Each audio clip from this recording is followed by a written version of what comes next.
ఏర్పాట్లు చేయనున్నారు. ప్రమాణ స్వీకార కార్యక్రమం కోసం సుమారు 14 ఎకరాల్లో సర్వాంగ సుందరంగా సభా ప్రాంగణాన్ని తీర్చిదిద్దుతున్నారు. సుమారు 2 లక్షల మందికి సరిపోయేలా ఏర్పాట్లు చేస్తున్నారు. 5 ప్రదేశాల్లో 65 ఎకరాల్లో పార్కింగ్ ఏర్పాట్లు చేస్తున్నారు.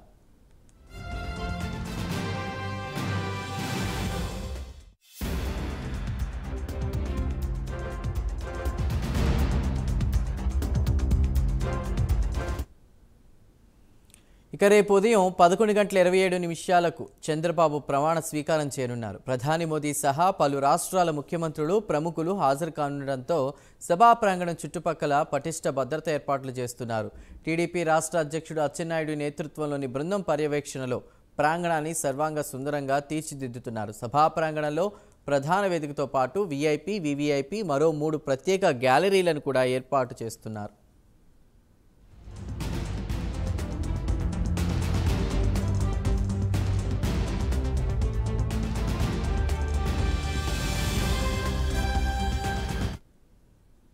భారీ వర్షాలు పడినా ప్రమాణ స్వీకారోత్సవానికి ఎలాంటి ఆటంకం లేకుండా ఉండేలా ఏర్పాట్లు చేస్తున్నారు. దీనికోసం అల్యూమినియంతో కూడిన పటిష్టమైన షెడ్లను వేస్తున్నారు. దాదాపు 2.5 ఎకరాల్లో ప్రధాన వేదిక, వీఐపీ గ్యాలరీ ఉంటాయి. మిగిలిన 11.5 ఎకరాల్లో నేతలు, ప్రజలకు 4 గ్యాలరీలను ఏర్పాటు చేస్తున్నారు. సభా ప్రాంగణంతో పాటు బయటి వైపు ఎల్ఈడి తెరలను ఏర్పాట్లు చేస్తున్నారు. ఇక భారీ విద్యుత్ దీపాలతో పాటు సభ జరిగే సమయంలో నిరంతరాయంగా విద్యుత్ సరఫరాకు చర్యలు చేపడుతున్నారు. ఇక సభ అక్కడ ఏర్పాట్లకు సంబంధించి కూడా మరిన్ని వివరాలు అందించడానికి మా ప్రతినిధి రవికృష్ణ సిద్ధంగా ఉన్నారు. రవికృష్ణ, ఎక్కడి వరకు వచ్చే పనులు? ఇక రేపు ముఖ్యమంత్రిగా చంద్రబాబు ప్రమాణ స్వీకారం చేయబోతున్నారు. ఏర్పాట్లు అవి ఎలా ఉన్నాయి అక్కడ?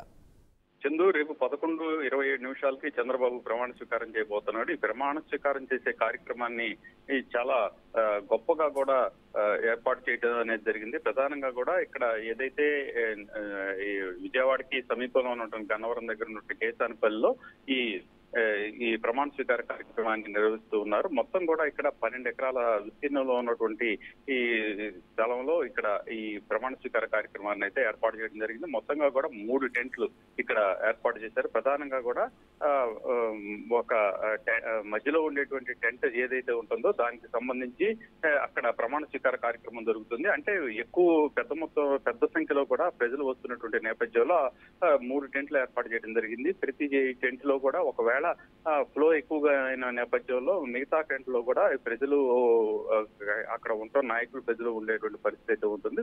దానికి సంబంధించి ఎటువంటి డిస్టర్బెన్స్ లేకుండా కూడా పెద్ద ఎత్తున కూడా ఎల్ఈడి స్క్రీన్స్ అయితే ఏర్పాటు చేశారు. 100 అడుగులు వెడల్పు ఉండేటువంటి ఈ ఎల్ఈడి స్క్రీన్స్ ఏర్పాటు చేశాడు. అదే విధంగా కూడా వర్షాలు పడుతున్నటువంటి నేపథ్యంలో పూర్తి స్థాయిలో కూడా టార్పాలిన్స్ తో కూడా అక్కడ టెంట్లు ఏర్పాటు చేయడం జరిగింది. అలాగే పైకప్ కి సంబంధించి కూడా ఇదివరకు అయినట్లయితే మాత్రం కేవలం పసుపు రంగుతో మాత్రమే పైకప్పుని అలంకరించడం అనేది జరిగేది. ఇప్పుడు ఆ పరిస్థితి అయితే లేదు. కూటమి ప్రభుత్వం కాబట్టి కూటమికి సంబంధించి జెండాల కలర్ లో, అంటే ఒక పక్కన కాషాయం, మరో పక్కన ఎల్లో, జనసేనకి సంబంధించి రెడ్ కలర్ తో సంబంధించి ఈ విధంగా కూడా పైన అలంకరించడం జరిగింది. అదే విధంగా కూడా వచ్చేటువంటి విఐపీలు ఎవరైతే ఉంటారో విఐపీలకి ఎటువంటి అసౌకర్యం కలిగించకుండా కూడా అక్కడ కొన్ని విఐపీ గ్యాలరీలు ఏర్పాటు చేయడం జరిగింది. అలాగే గన్నవరంకి అతి సమీపంలో, ఎయిర్పోర్ట్ కి అతి సమీపం, అంటే 1 కిలోమీటర్ రేడియస్ లో ఉన్నటువంటి ఈ సభ ఏదైతే ఉందో ప్రమాణ స్వీకార కార్యక్రమం జరిగే సభ, దానికి మాత్రం అక్కడ ఉన్నటువంటి రోడ్డును కూడా కొంత తొలగించి అక్కడికి డైరెక్ట్ గా కూడా అక్కడ వచ్చే విధంగా రవికృష్ణ, భద్రత పరంగా ఎలాంటి చర్యలు తీసుకున్నారు? అటు దేశ ప్రధాని మోదీ కూడా రాబోతున్నట్టు తెలుస్తోంది. మరోవైపు అతిరథ మహారథులందరి కోసం కూడా ఇప్పటికే విజయవాడ నగర హోటల్స్ అన్ని కూడా బుక్ అయినట్టు తెలుస్తోంది. మరి ట్రాఫిక్ కూడా ఎక్కువగా ఉండే క్రమంలో ప్రజలకు ఇబ్బంది లేకుండా ఎలాంటి చర్యలు తీసుకున్నారు?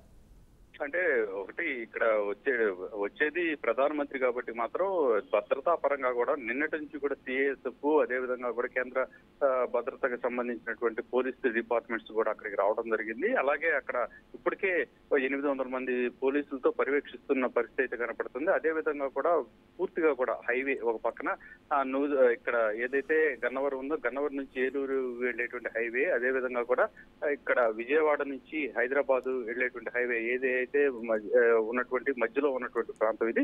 ఈ 2 హైవేలను కూడా దిగ్బంధనం చేసేటువంటి పరిస్థితి అయితే ఉంది. అంటే అటుకుండా వెళ్ళేటువంటి వాహనాలు ఏవైతే ఉన్నాయో, హైవే నుంచి వెళ్లే వాహనాలను మాత్రం అక్కడ వేరే మార్గాల ద్వారా తరలించడం జరిగింది.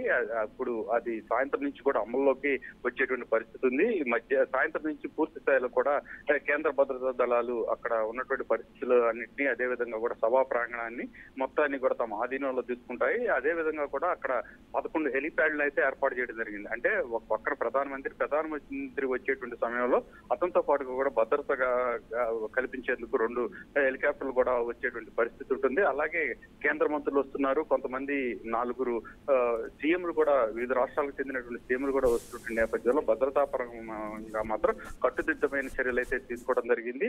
రాష్ట్ర వ్యాప్తంగా ఉన్నటువంటి అనేక మంది ఐపీఎస్లు అక్కడికి రావడం జరిగింది. వాళ్ళతో పాటుగా కూడా పోలీస్ సిబ్బంది కూడా పెద్ద ఎత్తున అక్కడ చేరుకున్నారు. ఎటువంటి అవాంఛనీయ సంఘటనలు జరగకుండా కూడా ఎప్పటికప్పుడు నిఘాను ఏర్పాటు చేశారు. అదే విధంగా కూడా డ్రోన్ కెమెరాలతో ఎప్పటికప్పుడు పర్యవేక్షణ అనేది చేస్తున్న పరిస్థితి కనపడుతుంది.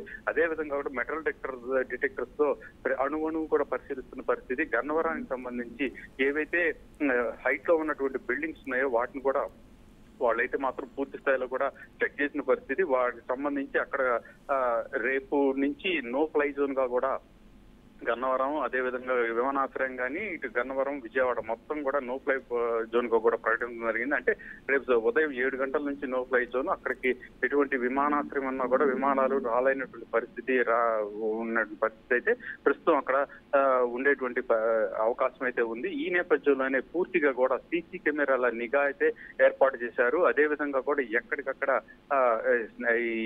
ఏదైతే రవికృష్ణ, ఏపీలో స్కూళ్ళకు కూడా ఒక రోజు సెలవు ఎక్స్టెండ్ చేసినట్టు తెలుస్తుంది. జనరల్గా సమ్మర్ హాలిడేస్ తర్వాత రేపు స్కూల్స్ ఓపెన్ అవ్వాలి, బట్ ప్రమాణ స్వీకారోత్సవ కార్యక్రమం నేపథ్యంలో కూడా రేపు కూడా సెలవు అని చెప్తున్నారు. ఎంతవరకు నిజం? ఖచ్చితంగా మీరు చెప్పింది కరెక్టే. యాక్చువల్ గా అయితే మాత్రం సమ్మర్ వెకేషన్ కంప్లీట్ అయిపోయిన తర్వాత జూన్ 12 నుంచి ఈ స్కూల్స్ ని రీఓపెన్ చేస్తున్నట్లుగా కూడా ప్రకటించింది గత ప్రభుత్వం. అలాగే స్కూల్ కి సంబంధించి 12వ తారీఖు వరకు మాత్రమే సెలవులు, అక్కడి నుంచి మామూలుగా స్కూల్స్ రన్ అవుతాయని చెప్పి తెలియజేశారు. అయితే మాత్రం 12వ తేదీన వచ్చేసి కొత్త గవర్నమెంట్ కొలువుదీరినటువంటి నేపథ్యంలో ఇక స్కూల్స్ కి సంబంధించి ఒక రోజు సెలవు కూడా ఇవ్వడం జరిగింది. అంటే ఒక రోజు ఎక్స్టెన్షన్ చేశారు. రేపు నుంచి కాకుండా ఎల్లుండి నుంచి, అంటే 13వ తేదీ నుంచి స్కూల్స్ రీఓపెన్ అవుతాయి. కేవలం కూడా కొత్త ప్రభుత్వం కొలువు తీరినటువంటి నేపథ్యంలో ఈ సెలవులు ఎక్స్టెండ్ చేసినట్టు తెలుస్తుంది. Right Ravikrishna, thank you.